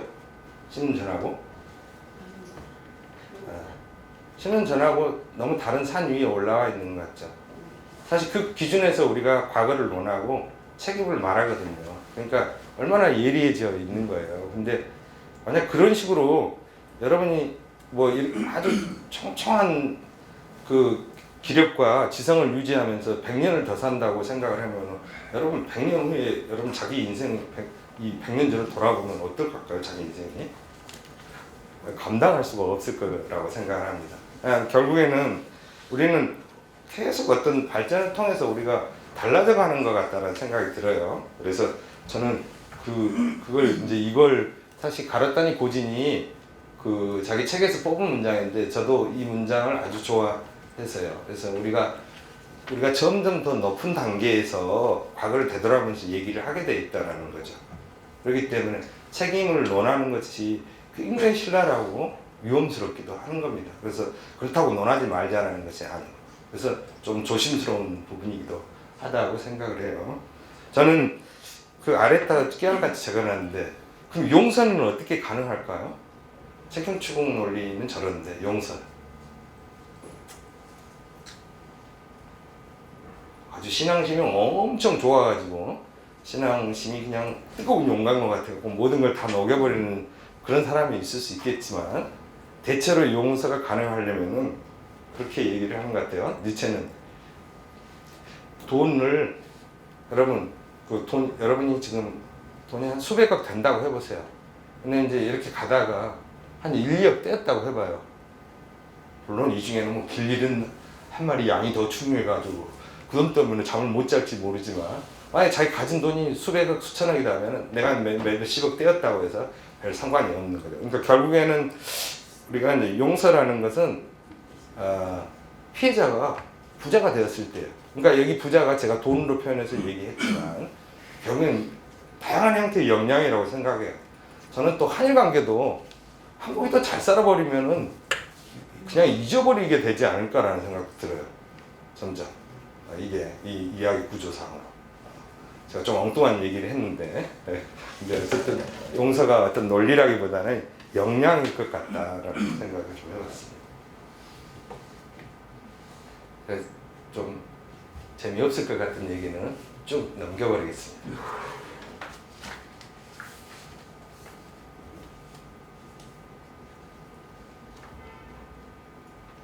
이런 건 이제 피해자 권리장전이라고 있는데요. 2005, 6년에 유엔 총회에서 채택한 문건이에요. 근데 여기 보면은 이제 그 피해자는 이런 세 가지 권리를 갖는다라고 얘기를 하고 있습니다. 진실에 대한 권리, 정의에 대한 권리, 피해 회복 또는 손해배상에 대한 권리 이렇게 이제 말을 하죠. 그러면서 이제 손해배상에 대한 권리는 원상회복, 금전배상, 재활조치, 만족, 재발 방지의 보전 이렇게 얘기합니다. 근데 조금 오늘 뭐 원상회복은 다 이해하실 것 같고요. 금전배상도 이해하실 것 같아요. 근데 이제 재활조치도 요즘은 이제 뭐 트라우마니 뭐 의학적인 것, 또 심리적인 거 여러 가지 얘기를 하죠. 그리고 이제 만족이라는 게 있습니다. 만족은 이제 그 우리말로도 좀 여러분 생소하죠. 영어로는 satisfaction이에요. 근데 이제 그 이게 라틴어도 satisfactio예요. 근데 이제 이 말 만족이라는 말이 satis가 뭐냐면은 담보라는 말이 담보. 그러니까 satis 담보, factio 담보를 제공한다는 말이에요. 그러니까 이제 뒤에 나오는 재발 방지 보증하고 이 용어적으로 특별히 구별되는 말은 아니에요. 그러니까 그런 일이 다시 안 일어나게 하기 위해서 뭔가 확실한 담보를 제공해 주는 거예요. 국가가. 이게 만족입니다. 말 자체가 우리말로는 좀 만족하면 생소해 보이는데, 그래서 여기는 이제 계속적인 침해 중단 또는 사실 검증과 진실의 공개, 그리고 뭐 이렇게 실종자의 소재, 신원, 시신의 수색, 그리고 신원 확인, 또 피해자의 명시적 또는 묵시적 희망과 가족들의 문화적 관례에 따른 시신의 매장, 장례 이런 거 지원해 준다 이렇게 되어 있죠. 그리고 이제 뭐 피해자 및 친척들의 존엄의 권리를 회복시키는 공식적인 선언, 뭐 대통령이나 정부, 뭐 국방장관이 그 관련해서 선언을 한다랄지, 또는 어떤 법적인 조치가 이미 취해져 있었다는, 부정적인 조치가 취해져 있었다는 것을 해제하는 재심이랄지 이런 판단, 또는 손해배상 판결 이런 것들이, 여기는 이제 그 인권 침해 사실을 인정하고 책임을 또 인정하고 그런 공식적인 사과, 뭐 이렇게 또 책임 있는 사람에 대한 이렇게 사법적 행정적 제재 이렇고, 그리고 피해자에 대한 기념과 헌사 이렇게 돼 있죠. 사실은 이런 것들이 저는 국가 보훈처가 해야 될 일을 총망라했다라고 저는 이제 보훈처 공무원들한테 얘기를 했어요. 근데 보훈처 사람들은 이제 지금까지 해왔던 게 뭡니까? 국방부 국방부 관련된 문제만 해결하는 거고, 또 그런 면에서는 매우 소극적인 업무, 소극적으로 자기 업무에 만족해요. 근데 이런 문제를 하게 된다면은 대단히 문화적이고 상징적인 국가 활동 영역으로 옮겨가는 거거든요. 이제 저는 이제 그런 역할을 해야 된다라고 이제 계속 얘기를 했던 겁니다. 여기는 이제 조금 문제적인 무덤이죠. 예. 독립운동가나 그 후손들은 김창룡을 파내라고 합니다. 예. 여기 이제 대전현충원에 있는 걸로 알고 있는데, 여기는 이제 파내라고 하는 분들이고, 여기는 추모하는 사람들이고. 자, 여기는 이제 어떻게 보면 우리 사회의 좌와 우의 대결이라고 할 수도 있는 것 같고,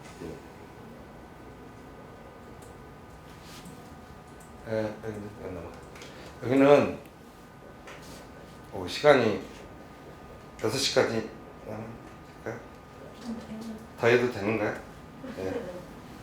네, 다 알겠습니다. 제가 이제 여기는 국가보훈에 제가 이제 보훈혁신위원회 했던 거 관련해서 이제 다음 주에 재윤경 의원실에서 한번 그 혁신위원회의 성과 과제 이런 걸로 한번 발제를 하게 되는데, 그 마지막 결론 부분에 골자라고 할 수 있습니다. 그래서 한번 간단히 요약을 해봤는데, 사실은 보훈이라는 말은 이렇게 어떤 공적을 갖다 갚아준다라는 거야. 공적을.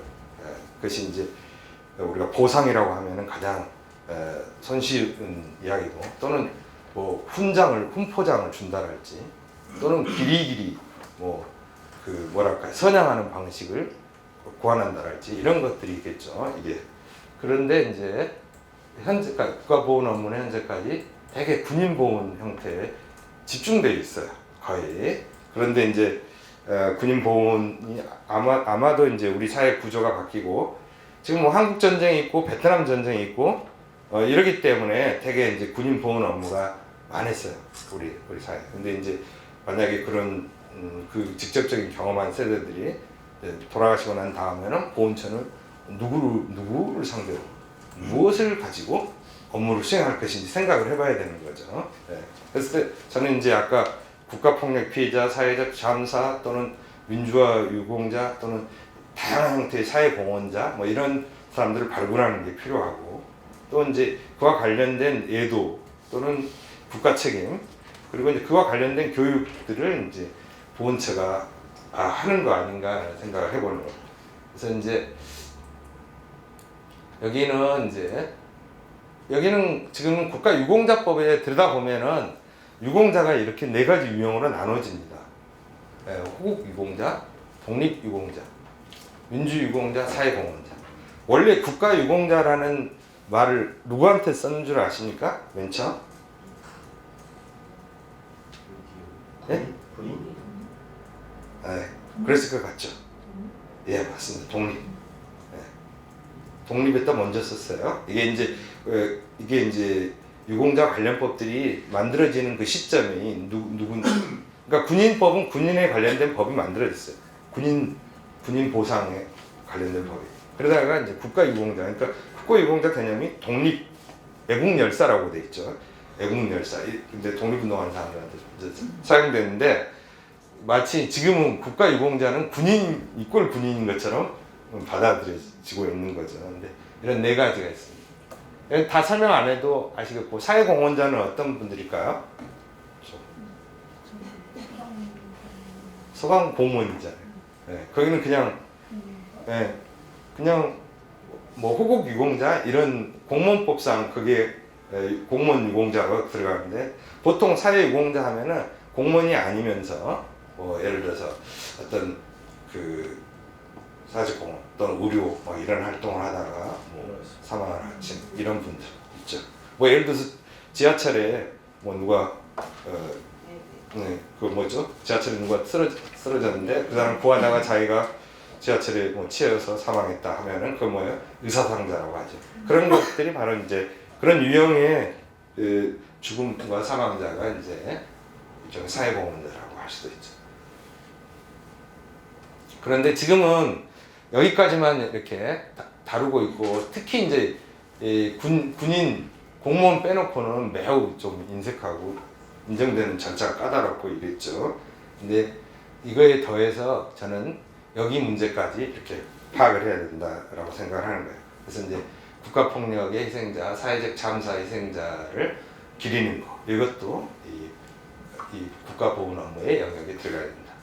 그 다음에 제가 이제 또 주목하는 것은 경제적 예우하고 상징적 예우를 구분해야 된다라고 보는 거예요. 그러니까는 전혀 경제적 예우를 받을 수 없는 유형들이 있습니다. 근데 그런 유형한테는 경제적 예우하고 상징적 예우를 해줘야 되죠. 그런데 경제적인 예우를 받을 수 있는 사람들이 동시에 유공자 예우하고 중복되는 형태가 되는 거예요. 어떤 경우가 그러겠습니까? 직종연금이 있는 사람 있죠. 국가가 어쨌든 기여를 해가지고 굉장히 유리한 형태. 근데 그런 예를 들어 공무원연금이나 군인연금 또는 사학연금 같은 경우, 이런 경우는 사실은 상징적 예우로 충분해요. 상징적 예우로. 그래서 이제 상훈, 기념, 안장, 이게 이제 상징적 예우의 기본적인 이야기죠. 훈장을 준다랄지 또는 뭐 기념관, 기념시설 또는 이제 안장, 묘지에 안장한다랄지 이런 거. 자, 이겁니다. 직종연금 해당자. 여기는 더 높은 보상금을 향하여 갈아타게 하게 하는 제도가 아니다 이거죠. 보상을 받지 못한 사람들의 어떤 최저한의 생활을 보상해 주는 게 이 법이어야 되는데 우리는 이상하다 이거예요. 직종연금법이 있는데 연금법보다 더 많이 주니까 그걸 꼭 옮겼다는 이런 게 돼 있어요. 그래서 이거 바꿔야 된다. 그래서 저는 국가유공자법이라는 용어가 필요하지 않다. 오히려 어떠한 직종연금에 의해서도 제대로 예우받지 못하는 그런 공적인 희생자를 위한 보충적 보상법 이런 용어를 사용하면 된다. 그리고 이제 보통 그냥 상원 훈장을 주고 안장해주고 이러면 된다 이거죠. 근데 이제 지금 우리는 제도가 각각 상이한 용도로 만들어지고 우리 경제적 수준이 달라질 때마다 법들이 전부 점프를 해요. 그래서 이제 연금법도 있는데 이런 것도 있고. 근데 제가 알기로는 독일에는 법 하나로 다 해결합니다. 특히 이제 독일은 공무원이 연금을 내지 않습니다. 기여금을 내지 않아요. 기여금을 내지 않고 하나의 법으로 모든 문제를 해결해요. 이런 방식이 있죠. 우리는 군인은 기여금을 보통 공무원보다는 훨씬 작게 냅니다. 그러면서 연금법은 연금법대로 돌아가고 또 유공자법은 유공자법대로 돌아가고 그래서 약간 그 공적인 죽음은 두 개의 법에 다 공적인 죽음을 다루도록 되어 있어요. 그래서 이게 중복이 되어 있는 거죠. 그 다음에 여기는 이제 안장 기준의 제한. 여기는 이제 공사망자. 정말로 죽음 자체가 공적인 이유로 죽음 자체가 발생된 사람. 여기가 바로 이제 일종의 국민묘지에 안장되기 적합한 유형이다라고 보고요. 근데 이제 공적인 이유로 사망하지 않는 사람도 안장할 필요가 있습니다. 루소, 장자크 루소, 뭐 예를 들어 이런 사람. 프랑스 같은 경우는 방테온이 이제 그런 역할을 하는데 우리 뭐 예를 들어서 뭐 노벨 뭐 의학상을 받는다랄지 뭐 이런 사람이 있다고 해봅시다. 그러면은 이제 어떤 사람은 죽음으로써 기여를 하지만 어떤 사람은 삶으로써 기여를 한 거죠. 엄청난 번복이. 이제 그랬을 때 물론 공사망자를 중심으로 묘지가 설계돼야 되겠지만은 이런 인물도 필요하다 이거죠. 그리고 이제 여기는 이제 군인 그 예가 군인 묘지다 그죠. 직업 군인 같은 그러니까 포괄적으로 이제 국가를 위한 어떤 직업 집단으로서의 특수성을 인정한다면은 군인 묘지는 좀 별도로 우리가 생각해 볼 수 있지 않을까. 자, 이런 걸 다 하려면은 국가보훈처의 이름이 어떻게 되겠습니까? 사실 좀 바꿔줘야 될 필요가 있는 거죠. 그래서 이런 법인데, 그러니까 이게 이제 예도와 선양, 상징적인 예우와 또 경제적 보상 이런 것들을 다 아우르기 위해서는 좀 근데 이제 법들 들여다보면 다 그렇게 그걸 하도록 되어 있어요. 여기 좁은 의미의 국가폭력 희생자 이건 없지만 사실은 전에 국가폭력 희생자가 이제 어떻습니까? 민주화 유공자라는 이름을 또 얻어가기도 하고요. 이런 것들. 그 최근에 아까 윤한덕 선생님 5.18 유공자를 국가 유공자로 인정해야 된다. 그 5.18 유공자 관련돼서 그 법에도 있습니다. 국가 유공자로. 근데 이제 국가 유공자로 했을 때 이제 어떤 문제가 생겨나느냐. 뭐 심지어 뭐 보훈처에서 유공자로 인정받으려면 지금까지 받은 배상금을 토해내야 된다. 뭐 이런 얘기를 했다라는 거예요. 그럼 말이 되는 거예요? 뭐예요? 예. 그러니까 이제 이게 너무 경제적 보상 문제하고 문제가 직결되어 있기 때문에 유공자성을 또 부정해버리는 형태가 되잖아요. 그래서 아까 같이 제도적으로 재편해야 된다라는 생각이 들고 5.18 유공자 관련해서는 그때 이제 보훈혁신위원회에서 뭘 제안했냐면 유공자 중에서 경제적으로 굉장히 가난한 물론 이제 최저 뭡니까 뭡니까 생계비 지원을 받는 이제 그런 사람들은 또 그거 있지만은 비교적 이제 아주 가게가 곤란한 사람들을 위해서 생활조정수당 일부를 좀 주는 게 어떠냐 이제 그런 제안이었어요. 이런. 그 다음에 이제 이건 이제 아까 이덕구 김달삼은 아까 얘기를 했으니까 되고요. 이게 이제 김원봉 이제 지난번에 암살 그 영화 보셨죠? 김원봉은 어쨌든 독립운동가로서 엄청난 역할을 했지만 북한 정권에 참여한 사람이고 그래서 이제 이를 독립운동가로 인정을 해줄 것인지 이제 이런 문제. 법상으로는 지금 제약 조건이 있죠. 그러고 나서 적대 지역으로 들어간 사람은 안 된다라고 되어 있어요. 근데 만약에 우리가 통일이 되고 나면 또 어떻게 할 것인지 이런 문제를 한번 생각을 해보자라는 겁니다. 자, 그 김가진 선생 아십니까? 아십니까? 꽤나 논란이 됐던 거예요. 근데 저는 이게 지금 시정이 됐는지 모르겠지만 그 판단한 사람이 잘못 판단한 거예요. 그러니까 이게 결국에는 친일파냐 아니냐의 판단은 어디인 거예요? 어느 기준점이 있을 거 아니에요. 어? 이 양반은 어쨌든 일본으로부터 자기를 받았어요. 일본으로부터. 그리고 이제 그랬는데 자기가 그 자기도 버리고 상해로 건너가가지고 독립운동에 이제 가담을 쭉 해왔던 거야. 그리고 그 자기의 그 가족들, 형제 뭐들도 다 독립운동에 했다 그래요. 근데 이제 판단할 때 자기를 받은 사람은 친일파다라고 규정이 있겠죠. 예. 그런데 그 다음 나머지 그 후반에 다 인생은 독립운동을 했는데 이건 그 사물을 이해하지도 못하는 판단 방식이죠. 사실은 뭐 이렇게 말하면 너무 맨 마지막에 독립운동가 된 놈 유리하게 한 거 아니야? 마지막 하루만 이렇게 할지 모르겠지만 어쨌든 독립운동가 아니냐는 그 일제가 패망한 그 순간에 어떤 태도를 취했느냐죠. 정확하게. 근데 이제 그런 사건도 있었습니다. 어쨌든 근데 이게 시정이 되었는지 그건 아직 모르겠고요. 그 다음에 아까 이제 김창룡, 안현태라는 이렇게 했습니다. 근데 이제 제가 마지막에 던지는 질문은 뭐냐면은 이 역사를 어떻게 다 하나로 껴가지고 유공자를 정할 수 있겠는가라는 의문이 드는 거예요. 우리가 독립운동가만 하나 기린다라면 모르겠는데 독립운동가도 기리고 또 뭘 기려요? 전쟁 때 공을 세우는 민족 동족 상전에서도 공을 세운 사람을 기린단 말이에요.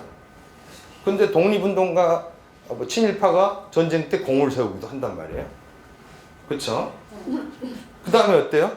전쟁 때 공을 세운 놈이 또 어떻게 해요? 독재를 해가지고 민간인을 또 죽이기도 해요. 이거 어떻게 해요? 근데 우리는 지금 상이한 기준이 있잖아요. 뭐 사회공헌자는 이제 별로 그렇게 이데올로기적으로 상충 안 하니까 논의를 하더라도 이 세 가지 유공자 타입이 모순 없이 된다라는 게 이게 다 이걸 만족시키면서 이게 좀 매우 어렵게 되어 있는 것 같다 이거죠. 그래서 아까 우리가 그 현충원하고 북에 있는 혁명영상을 합해가지고도 하나의 어떤 국가적인 어떤 기림의 대상이 될 수 있는 그런 방도는 없을까라는 생각을 해보는 겁니다. 근데 이건 정말 수학적으로 가능한 거지 감정적으로는 가능하지 않을 거라고 저는 생각을 합니다. 근데 지금 정통 어떻게 보면 국가보훈처가 지금까지 해왔던 정통이라고 생각을 하는데 공산주의 정권에 참여하거나 자익 경력을 가진 자를 배제해놓고 유공자를 정하는 관행. 그 다음에 여기는 또 새로운 정통이 되고자 하는 입장입니다. 그러니까는 역사 전쟁에 입각해서 어떻게 보면은 이걸 구정통을 조금 흔들어고 바꾸려고 하는 거죠. 근데 이제 이걸 바꾸는 건 어때요? 구정통에서 애국자 또는 유공자라고 하는 사람을 배제해야 되는 또 상황에 놓이게 된다 이겁니다. 그래서 이런 방식 네 가지 유공자 인정사유 아까 독립, 호국, 민주, 사회 이 네 가지 유공자의 인정사유를 각각 그냥 독자적으로 파악해가지고 다 수용해버리는 방식이 있어요. 무슨 말인지 아시겠죠? 그걸 서로 착종시켜가지고 죽은 사람들끼리 또 묘지에서 투쟁하도록 하지 말고 죽은 사람들은 우리의 이 인정투쟁에서 해방시키고 이 중에 어느 하나에도 해당되면은 다 유공자로 그냥 보자 이런 거죠. 이게 이제 저는 다원주의적인 또는 아고니즘이다라고 저는 그렇게 다원주의적 경쟁주의라고 이렇게 표현하고요. 그 다음에 또 하나는 이건 그래도 안 돼 라고 하는 것이 있다면 한번 합의를 봐보자 이거죠. 합의. 어떤 거에 합의를 볼 수 있겠습니까?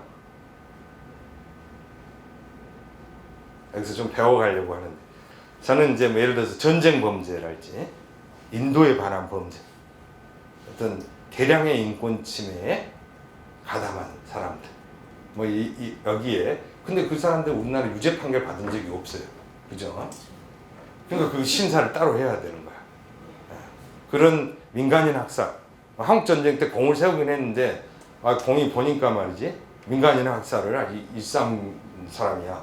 그러면 이런 식의 우리가 이제 국제사회가 이른바 국제 형사재판소가 전쟁 범죄 또는 인도에 관한 범죄라고 분류하는 그런 타입의 범죄를 저지른 사람들은 미안하지만 어떤 것이 있다 하더라도 나가라 이렇게 이제 해야 되지 않을까. 그러니까 이렇게 되면은 아까 이 네 가지 이 세 번째 입장에서 좀 수정을 하고 제약을 하는 거겠죠.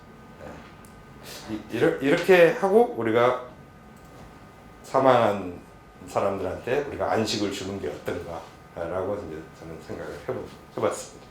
다 끝난 것 같은데요, 이제.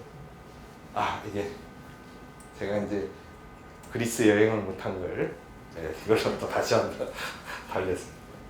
여러분, 이게 아르테미스입니다. 아르테미스. 다이아나라고 할 수도 있고 달의 신입니다.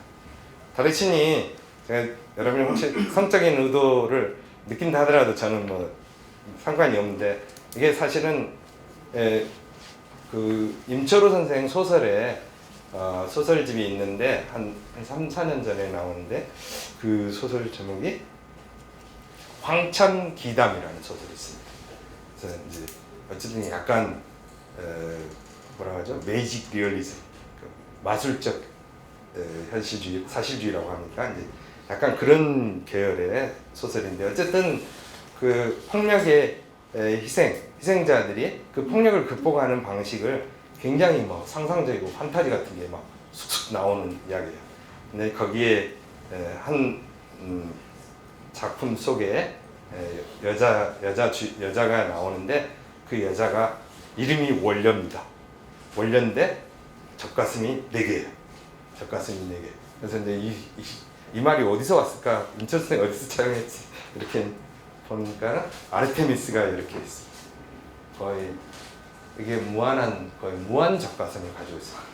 이게 뭐냐면은 우리가 이제 그 모든 상처받은 사람들의 그 화해와 평화와 뭐 어떤 상생 같은 것을 얘기하는 그런 거거든요. 그래서 이제 그 소설도 굉장히 흥미롭게 나와 있는데요. 그래서 우리가 화해와 상생이라는 것은 죽은 자들의 죽음을 논리를 완전히 날카롭게 했을 때는 우리는 아무도 어쩌면 기릴 수 없는 상태에 놓일 수도 있겠다. 왜냐하면 우리나라처럼 역사가 순간순간 그 짤막짤막한 순간에 너무 다른 기운들이 지배하고 다른 행동들이 기대되고 이런 나라 없기 때문이라 저는 생각을 하고, 약간 마지막에는 약간 에로틱한 거 아닙니다. 이거는 모성적인 건데, 그래서 아르테미스가 어떤 화해와 상생의 자그마한 단초적인 사상이 되지 않을까 생각됩니다. 제 얘기는 일단 이걸로 마치겠습니다. 혹시 뭐 글이나 또는 제 얘기 중에 궁금하신 거 있으면 말씀해 주시면 좋겠습니다. 네, 감사합니다.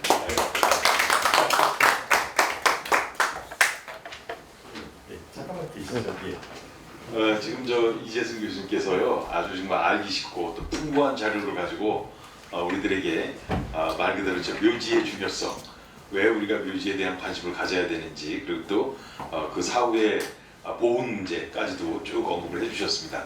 혹시 들으시면서 궁금하신 거라든가 있으시면 지금 질문해 주시죠. 네. 너무 자세히 잘해 주셔갖고 네, 그 약간 국가보훈처를 개명을 해야 한다, 그 얘기를 잠깐 안 짚어주신 것 같은데, 네. 그걸 만약 한다면 어떻게 해야 하는 이유하고 한다면 어떤 게 제일 적절할지 저도 그 고민이 됩니다. 그러니까 제가 문제를 던진 겁니다, 오히려. 예. 그러니까는 지금은 그 이제 군인 보훈 이거에만 집중되어 있는데, 사실은 저는 이제 이 사회 안에 모든 죽음들을 적절하게 잘 관리하는, 그러니까 진혼을 잘하고 뭐랄까요? 또 죽음을 선양도 하죠. 좋은 의미를 갖고 있는. 그러면 선양도 하고 또 이제 예도도 하고. 그러니까 뭐 군대 뭐 학살 당한 사람들은 정말로 진원해주고 예도해야 되고. 또 사회적 참사를 겪은 사람도 마찬가지죠. 그게 그 예도나 진원에 실패하면은 그것들이 되게 정치적으로 매우 악한 분위기를 형성한다고 저는 생각해요. 나쁜 분위기. 그래서 우리가 그것을 굉장히 효과적으로 진원하고 예도하는 그런 이제 부처로 옮겨가야 된다. 근데 이제 제가 볼 때는 지금까지는 보훈처가 이제 계속 군인 유공자한테 이제 연금을 뭐 이렇게 그러니까는 보상금을 이렇게 나눠주는 걸 자기 역할이라고 보는데 저는 그런 역할은 그건 아주 간단한 격리적으로 할 수 있는 거고 중요한 것은 이렇게 상징적인 예우가 중요하다. 그러니까 그런 역할을 할 수 있는 명칭이면 좋겠다라는 거죠. 예.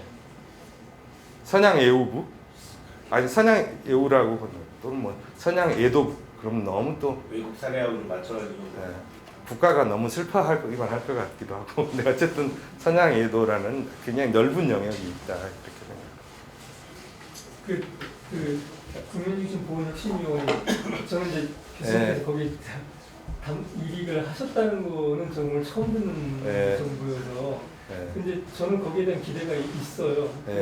국민중심 보훈혁신위원회에서 혁신 권고안으로 내놓은 그 방안들은 굉장히 좋은 안들이고 비우진 장관 주재하에 그런 부분들이 저는 실현되기를 굉장히 열망했던 우리 단체이고 그런데 거기에 보면은 대표적으로 이제 이천이든 마석이 우리가 가려고 하는 이런 국립사회공유제 아니 뭐 빼고 5.18 구묘 그다음에 마석 모란공원 그다음에 이천 민정어도 기념공원 이런 데가 지금이라도 국가가 관리하는 체계를 바로 만들어야 된다라고 하는 것이 권고안에 나와 있어요. 예, 맞습니다. 근데 그런 것들이 전혀 이제 안 하고 그래서 이제 재윤경 의원실에 다음 주에 뭐 하시나 하는데 저는 그런 부분들이 좀 그 국회에서 널리 얘기가 돼야 될 것 같고 그다음에 그 보훈처에도 마석과 이천과 구묘역에 대해서는 어떻게 할 것인지에 대해서 이건 뭐 언제까지 신문사를 맡기고 이렇게 할 건지 맞아요. 제가 이제 사실은 이제 보상 예우 이 부분하고 그 이제 국립묘지 안장 관리 이 문제 쪽에 이제 소위원회 그 책임을 이제 그 당시에 맡았거든요. 그랬는데 사실은 그 여운형 선생 그 행가 관리랄지 이런 거 있잖아요. 그러니까 모두 묘지로 다 와야 되는 건 아니고 있는 그대로 국가가 관리 책임을 강화하는 형태 이걸 이제 생각을 했던 거죠. 그래서 이제 사설 묘역이다 하더라도 국가가 어떤 관리 책임을 질 수 있는 방법은 여러 가지라고 보거든요. 근데 대부분 그 공무원들이 생각할 때 엄격하게 국가적 범주 안에 들어오는 거하고 안 들어오는 거 그냥 완전히 이렇게 나눠버리려고 그런 태도를 많이 취하죠. 그래서 이제 저희 공고를 좀 그걸 깨뜨리는 공고를 좀 했던 거죠. 근데 이제 그 법을 바꿔야 되겠죠. 어쨌든.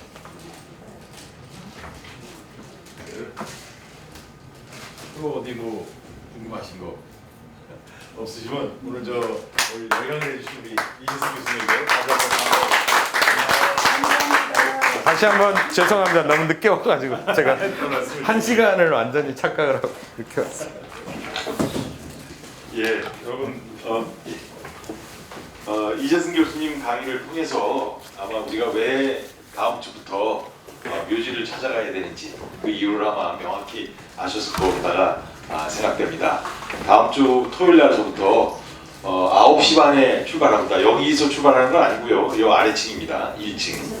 1층 주차장 들어오지 않으셔도 돼요. 밖에 오히려 밖에 있는 게 낫습니다. 주차장 들어오면 주차비 내야 돼. 그러니까 밖에서 우리가 9시 반에 대기하고 있으면 버스가 그 시간에 딱 와서 우리를 바로 갈 수 있도록 9시 반 전에 그러니까 오시는 게 좋아요. 그래서 다음 주부터 이천 그리고 마석 그리고 수요일까지 또 다시 한번 또 이천도 가고 이런 일정도 진행될 거니까 빠짐없이들 참석해 주시고 부탁드리고 그리고 마지막으로 한 가지만 더요. 원래 오늘 우리 끝나고 식사를 하기로다가 예정이 돼 있었는데 지금 뭐 인사동 쪽에 이렇게 칸막이에서 1인 식사하는 데가 거의 없어요.